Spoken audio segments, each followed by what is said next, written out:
Hello दोस्तों। आज सबसे ज़्यादा डिस्कस किया जा रहा है सीए। उसके बाद डिस्कस किया जा रहा है हरियाणा का राजनीतिक घटनाक्रम, जिसमें मनोहर लाल खट्टर ने इस्तीफा दे दिया, नए मुख्यमंत्री बन गया। लेकिन दोस्तों, जैसा कि हम जानते हैं, सीए तो अपने आप में राजनीतिक फैसला था ही, और हरियाणा का घटनाक्रम तो है ही राजनीतिक। उसके बावजूद भी सबसे ज़्यादा डिस्कस किया जा रहा है।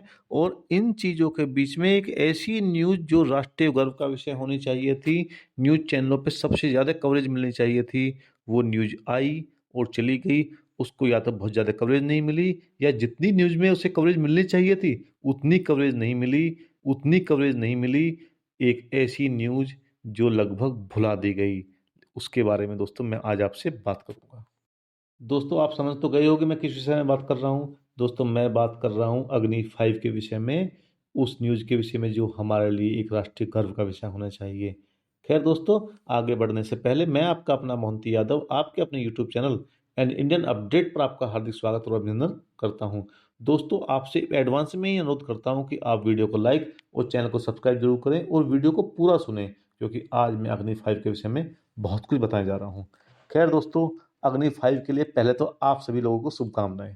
दोस्तों, अग्नि 5 भारत के मिसाइल शस्त्रागार की वह मिसाइल है जो देश को इस किस्म की मिसाइल में, जो विश्व में पहले ही 5 देश बना चुके हैं, उन देशों के क्रम में ले आया है। और अब हम इस तरह की मिसाइल बनाने वाले दुनिया के छठे देश बन गए हैं। दोस्तों, यह एक बहुत अच्छी और बहुत खूबी वाली मिसाइल है। अब इसके नाम से ही चलता है पता, अग्नि 5। मतलब कि इससे पहले के संस्करण में हम 4 मिसाइलें बना चुके हैं, अग्नि 1, अग्नि 2, अग्नि 3, अग्नि 4, और ये है अग्नि 5। दोस्तों, जैसा कि आप जानते हैं कि इस तरह की सीरीज में हर नया एडवांस वर्जन नई चीज़ों के साथ आता है, और अग्नि 5 ने पिछले सारे वर्जन्स को बहुत पीछे छोड़ दिया है और अपने किस्म की एकलौती मिसाइल बनकर उभरी है। लेकिन दोस्तों, यह मिसाइल बाकी मिसाइलों से अलग क्यों है? दोस्तों, इसे अलग करता है इसका MIRV सिस्टम। दोस्तों, MIRV का मतलब होता है multiple independently targetable re-entry vehicle.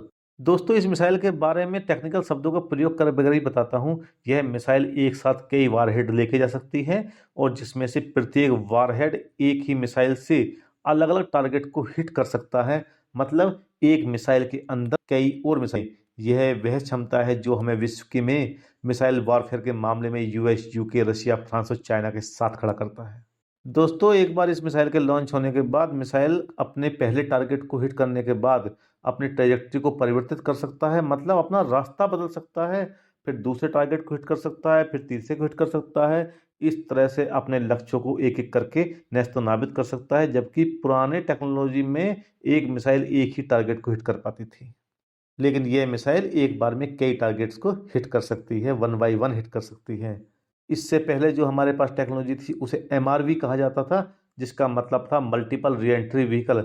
मतलब यह भी एक साथ कई सारे वॉरहेड लेके जा सकती थी और अलग अलग टाइम पे उन वॉरहेडों को लॉन्च कर सकती थी। लेकिन प्रॉब्लम ये थी, वो वॉरहेड सारे के सारे मिलकर एक ही टारगेट को अटैक करते थे, ना कि अलग अलग टारगेट को। जबकि अग्नि 5 में सारे वॉरहेड अलग अलग टारगेट को अटैक कर सकते हैं या करते हैं। दोस्तों, इस मिसाइल को सिटी किलर या चाइना किलर के नाम से जाना जाता है। 5000 माइल से ज़्यादा दूरी तक तय कर सकती है और परमाणु बम ले जा सकती है। दोस्तों, यह मिसाइल चाइना के लगभग सारे शहरों को अपने रेंज में कवर कर सकती है और लगभग लगभग आधे यूरोप तक भी मार कर सकती है। दोस्तों, बात सिर्फ इतनी ही नहीं है कि हमने एक MIRV सिस्टम वाली मिसाइल बनाई है। इससे पहले ये भी साबित होता है कि हमने छोटे छोटे परमाणु बम भी बना लिए हैं, या छोटे छोटे परमाणु बम डेवलप करने की कैपेसिटी हमारे अंदर आ गई है। इस मिसाइल का डिजाइन कुछ ऐसा है कि यह बैलिस्टिक मिसाइल डिफेंस सिस्टम को भी चकमा दे सकती है, और इसको चकमा दे करके अपने टारगेट को हिट कर सकती है। मतलब मिसाइल वॉरफेयर के मामले में अब हम किसी से कम नहीं। गर्व का विषय तो है दोस्तों, एक हिंदुस्तानी होने का गर्व तो आप सब महसूस कर ही रहे हैं। ऐसा नहीं है कि दुनिया में यह कोई नई टेक्नोलॉजी है। यूएसए 1960 में इसे डेवलप कर चुका है, और 1970 में यूएसए ने इसका यूज करना भी शुरू कर दिया था। बाद में यूएसएसआर ने भी इसे डेवलप कर लिया, और हमें 60 साल से भी ज़्यादा समय लग गया। पता नहीं क्या कर रहे थे हमारे कर्णधार, जिनकी प्रशंसा पढ़ते हुए हम बड़े हुए हैं ना। अब तो लगता है कि काम नहीं, कारनामे ज़्यादा कर रहे थे वो लोग। खैर दोस्तों, MIRV टेक्नोलॉजी में वॉरहेड के बारे में मैं आपको कुछ बताता हूँ। ट्रेडिशनल मिसाइल्स में जहाँ वॉरहेड बड़ा होता है, वहीं MIRV टेक्नोलॉजी में इस वॉरहेड को छोटा किया जाता है, ताकि ज़्यादा बॉम्ब को, ज़्यादा वॉरहेड को एक ही जगह फिट किया सके। और इसके अलावा गाइडेंस और नेविगेशन सिस्टम हर वॉरहेड के लिए अलग लगाना पड़ता है, मतलब छोटे बॉम्ब चाहिए। इससे पहले एमआरवी टेक्नोलॉजी में भी वॉरहेड को छोटे छोटे ही बनाया जाता था, लेकिन उसमें वॉरहेड इससे बड़े होते थे, इसमें सबसे छोटे वॉरहेड लगाए जाते हैं। अब दोस्तों छोटे का मतलब ये भी नहीं है उसे हम हाथ में उठा लें। छोटे परमाणु बम का मतलब है, छोटे वॉरहेड का मतलब है 600 किलोग्राम का वॉरहेड, जबकि ट्रेडिशनल मिसाइल लगभग 1200 किलोग्राम का वॉरहेड लेकर चलती थी।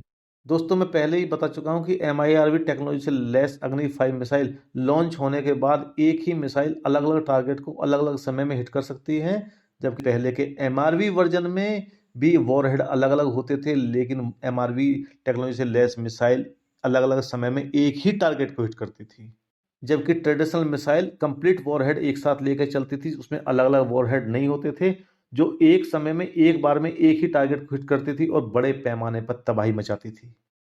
दोस्तों अग्नि 5 मिसाइल एक बार में 3 से 4 वॉरहेड को कैरी कर सकती है और अपने टारगेट को अंजाम दे सकती है। अब बात करते हैं दोस्तों कुछ पड़ोसियों के बारे में। हमारे पड़ोस में एक हमारा बिगड़ा हुआ पड़ोसी है पाकिस्तान, जिसे हम पहले ही निमट चुके हैं और अब उसके थ्रेट के विषय में बहुत ज़्यादा सीरियस डिस्कशन भी नहीं होता है। हमारा असली मुकाबला तो या थ्रेट तो हमें चाइना से ही है, ना कि पाकिस्तान से। अब चाइना के पास भी मिसाइलों का बहुत बड़ा शस्त्रागार है, जिसमें डोंगफेंग 41 12,000 किलोमीटर तक वार करने वाली मिसाइल है। चाइना अब तक 500 से अधिक परमाणु हथियार बना चुका है, जिसे वो 2030 तक 1000 तक ले जाने का टारगेट के साथ लगा हुआ है। हमारे पास भी 164 से ज़्यादा परमाणु हथियार हैं, लेकिन इन मामलों में संख्या बहुत ज़्यादा मैटर नहीं करती, क्योंकि एक बार में ही जो तबाही मचती है, दूसरी बार उसकी ज़रूरत ही नहीं पड़ती। और वैसे भी दोस्तों परमाणु हथियार युद्ध लड़ने के लिए नहीं, बल्कि युद्ध रोकने के काम आते हैं। आज हमारी परमाणु हथियारों के बारे में पॉलिसी नो फर्स्ट यूज की है, लेकिन यह पॉलिसी कल भी बनी रहेगी, इस बात की कोई गारंटी नहीं। और अगर शांति लानी है ना, तो हर समय युद्ध के लिए तैयार रहना पड़ेगा, क्योंकि कमजोर लोग कभी शांति नहीं ला सकते, शक्तिशाली ही शांति लाते हैं। अब दोस्तों हमें यूएसए से तो कोई वॉर लड़ना नहीं है, जब भी लड़ेंगे चाइना से ही होगा। उस समय मिसाइल वॉरफेयर के मामले में हम चाइना के डोंगफेंग 41 के साथ अग्नि 5 को लेकर कहाँ खड़े हुए हैं। दोनों की काबिलियत के बारे में बात करें तो डोंगफेंग 41 जहां 10 टारगेटों को लिए 10 वॉरहेड लेकर एक बार में चल सकती है, जिसमें अग्नि 5 का मुकाबला 4 वॉरहेड के साथ है, जिसे 8 वॉरहेड तक बढ़ाने की बात की जा रही है। दोस्तों दूरी मैटर नहीं करती, क्योंकि अग्नि 5 अपने आप में एक अच्छी क्वालिटी की मिसाइल है, जो पूरे चाइना को कवर कर सकती है। इसलिए इससे मतलब ही नहीं है कि वो 12,000 चाहिए, 15,000 चाहिए, वो हमारे 5,000 से 8,000 तक में अपना काम कर देगी। रफ्तार के मामले में दोनों ही मिसाइलें लगभग बराबर हैं। दोनों की रफ्तार 30,000 से 31,000 किलोमीटर प्रति घंटा की है। अब दोस्तों हम सिर्फ अग्नि 5 पर ही नहीं रुकने वाले हैं, भारत K4 पर भी काम कर रहा है और बहुत जल्दी यानी कि इसी महीने K4 को भी परीक्षण होने वाले हैं या परीक्षण होने की खबरें आ रही हैं। K4 बेसिकली परमाणु carrier submarine launch ballistic missile होगी, मतलब उसे पनडुब्बी से भी लॉन्च किया सकेगा और वह 3500 किलोमीटर तक वॉर कर सकेगी। इस तरह की पनडुब्बियों से लॉन्च होने वाली मिसाइल्स को मार गिराना बड़ा कठिन होता है और ये मिसाइलें युद्ध क्षेत्र का नक्शा ही बदल देंगी। दोस्तों देश में बहुत कुछ हो रहा है, बहुत कुछ पॉजिटिव हो रहा है, हम बहुत कामयाबी की उड़ान भर रहे हैं, हर क्षेत्र में कामयाबी की नई गाथाएं लिख रहे हैं और एक हिंदुस्तानी होने के नाते कम से कम हमें इस मामले में गर्व तो होता है। दोस्तों हम राफेल को युद्ध का देवता बोलते हैं, तो अग्नि 5 युद्ध की देवी से कम नहीं है। दोस्तों अग्नि 5 के बारे में बताने के लिए इतना सब कुछ है कि बहुत लंबा समय लग जाएगा, लेकिन फिर भी ज़रूरी बातें मैंने आपको बताई हैं। यदि आपको वीडियो पसंद आया है तो आप वीडियो को लाइक और चैनल को सब्सक्राइब जरूर करें। जय हिंद दोस्तों, वंदे मातरम, भारत माता की